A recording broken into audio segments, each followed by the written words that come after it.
When I came here 10 days ago, I was in serious pain. I couldn't even open my eyes. In fact, I didn't think 10 days later I would be standing here, gentlemen, and addressing you.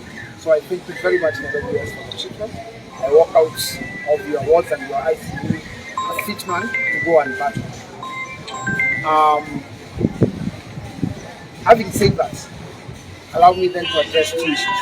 One, to the few rogue police officers who think they can control political options by maiming, injuring, and hitting people.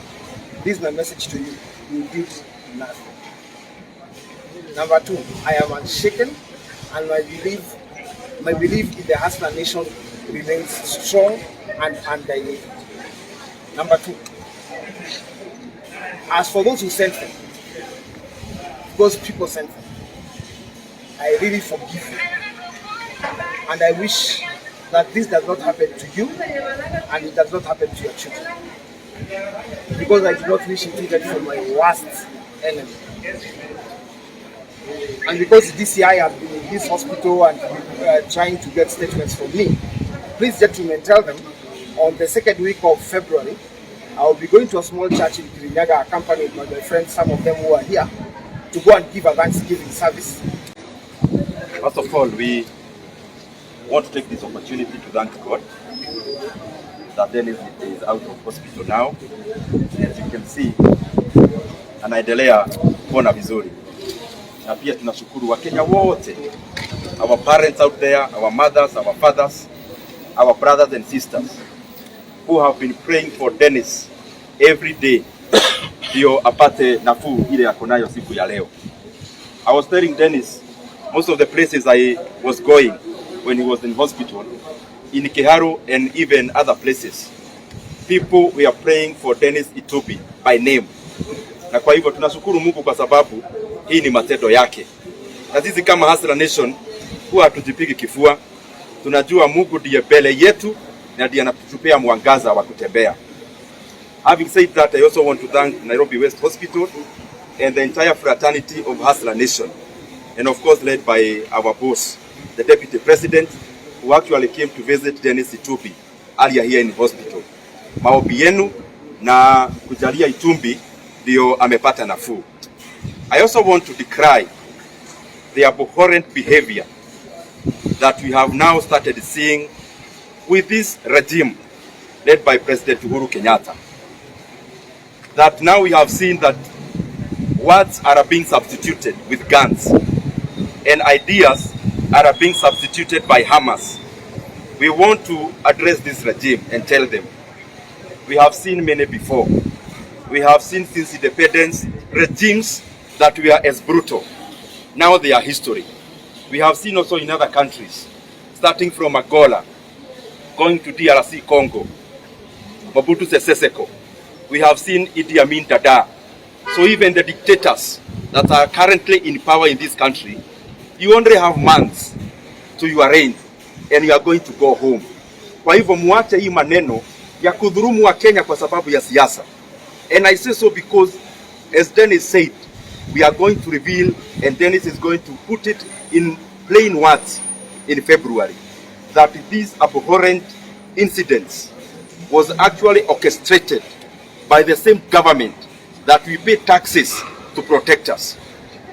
We know there is a gang at the ATPU that will be targeting staff in the office of the Deputy President, some of who that are in logistics, because they think the Deputy President's logistics and plans are very well organized, and they think the only way to put commas and full stops and breaks into that is targeting the persons of those people who are seen to be helpful to the Deputy President. Lakini tunataka niwaeleze, we are sons of Mau Mau, and you people in power know very well.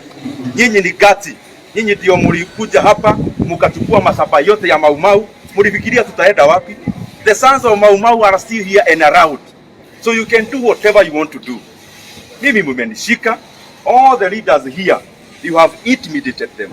All the leaders in Hustler Nation, kama sio KRI ni DCI, kama sio DCI ni EACC, kama hizo ni hii wakora mumeform katika kikosi ya polisi. Just a few ambao mumepea silaha ya kudhulumu and to maim politicians and leaders and people who are close to the leadership that are being seen to be close to the deputy president. Lakini nataka tunawaeleze ng'o, hatubaduki, tuko, and we wish Dennis well, na tunajua kwa sababu ya Mungu Dennis atapona, and Hustler Nation Intelligence Bureau is still up and running na iko gagari kabisa. Possibly, if you can tell us one thing, you have spoken with a lot of certainty concerning the information and the evidence against the police and the government. When can we expect you guys to share with us so that we can also, because there's a lot of certainty coming from your side, we don't have the facts on our side. How can you prove to us that what you're saying is? We have seen that Dennis will be doing that in February. We do not want to preempt, but we know beyond certainty that this plan was orchestrated by this regime. Vile tunasikia tu wakisema wanafanya investigations. You think Kenyans are fools? If you are doing investigations, Kenoti and your company, investigate yourself. You are the criminals. There are no criminals out here. Yes. Criminals are the people who took Dennis and maimed Dennis, and they are employees of you people who purport to do investigations. Lakini tunapongeza polisi wa Kenya wote, kwa sababu isipokuwa wachache wale wanatumiwa na hawa wakora wako serikalini. Majority of the police force in Kenya are peace loving, and they are our brothers and they are our sisters. Wao ni watu hata wakitumiwa vibaya hawaitikii kutumiwa vibaya. Na nasema hivyo kwa sababu hata wakati nilishikwa walipewa orders wafanye mabaya na wakakataa.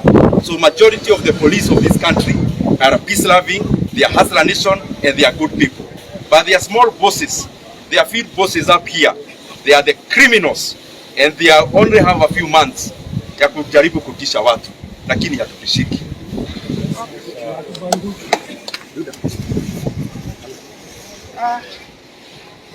Happy New Year. I want to congratulate the Nairobi Hospital. This hospital actually is a demonstration of a bottom-up, because I know that Nairobi West Hospital has started from very humble beginnings. I remember my mother was admitted here one time when the hospital was built. So well done, and I'm happy that Dennis is a witness to the good work that we have now come to be able to do. Having said that, I want to also thank God that Dennis is able to walk on his 2 feet, albeit limping, because of human activity, evil human activity, that we are very sure by now we ought to be seeing people in court, but of course that may never happen. I just want to reflect on this through the statement of His Excellency the President that he gave this morning today for New Year and wishing Kenyans a Happy New Year. The President said, Happy New Year is that the New Year is a time to reflect with immense gratitude on the accomplishments and breakthrough of the last 12 months. It is also a time to reflect on what worked, what did not work, and what we can reimagine in the new year. I just look quickly at paragraph 2 only. As we bid goodbye to 2021, we rejoice in the fact that 2022 gives us an opportunity to do things better by offering us a reset. The new year is one of the course correction and building back better. Definitely, Kenya is going to look forward for building back better. That will not be achieved by this regime, because a dictatorship can never build back better. You know, when you see people attacking a young man like Dennis, who has worked for the presidency, who has been a key member of His Excellency the President's campaign last time, and in the office of the President, working directly from State House, It is not Dennis they are attacking. It is his power of expression. It is his power of mind. It is the pen that he's able to use because he is talking the truth. You see, the truth will never be shut by killing somebody. You cannot break or remove truth by killing somebody because the truth has the ability to re-emerge. So resetting this country is to stop the hypocrisy, is to stop the conmanship that this government has been practicing, is to stop intimidation. Makasiriko nyingi mwaka mpya hatutaki. We want our country back because the country was actually rescued from dictatorship, rescued from dictatorship by people of the Republic of Kenya. So having said that, I just want to condemn in the strongest terms possible the action of state-sponsored criminal gangs. Thank you very much.